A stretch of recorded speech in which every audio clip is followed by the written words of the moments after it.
I think you can see this good enough, but anyways, thought I'd send you guys a little vid clip of what I did here in the sauna room. I replaced the plastic corner shower unit, tore it out of there, and then behind that tile there is cement board. Behind the cement board there's a vapor barrier. Behind the vapor barrier there's new plywood. And so anyways, since I ran the tile all the way to the ceiling, you know, there are some little variances on that tile there where it meets the ceiling, so I cut cedar 2x4 at a 45-degree angle and put it in the corner.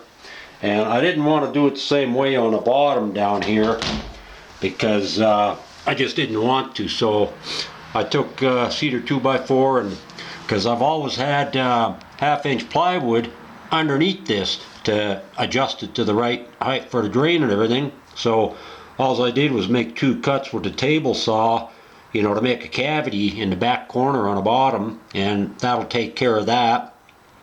Just have to sand off the corner where they don't match, and I'm thinking about either staining them or painting them.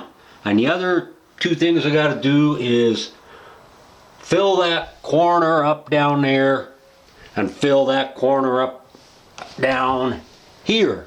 And the reason I did that was because, see, the plastic shower unit, that had green board behind it, and then the plastic was only like less than 1/8 of an inch thick.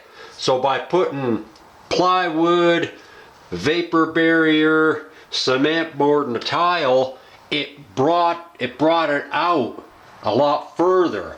So right here, you know, where the tile is right here, it is sticking out further than, you know, the wall. So to come up with a solution there, I just picked up 2 cedar 4x4s and I butted them up against the tile on both sides, so, you know, to dress it up. So I'm happy with that. But oh, by the way, I'm happy with how this worked out. See that the plate right there for the shower control? Well, check this out. Oh, and my door works better now since I remounted it. But speaking of that faceplate there, let me show you this. Because the shower unit, you know, the tile and everything else came out so much further, this is part of the old faceplate for the shower control valve. And anyways, with this on the tile, I couldn't make the connections, so I took my electric grinder, put on a thin cutting disc, and I just, you know, ran the grinder around till I cut the very face of it off, and then I hit it with a file and worked out good.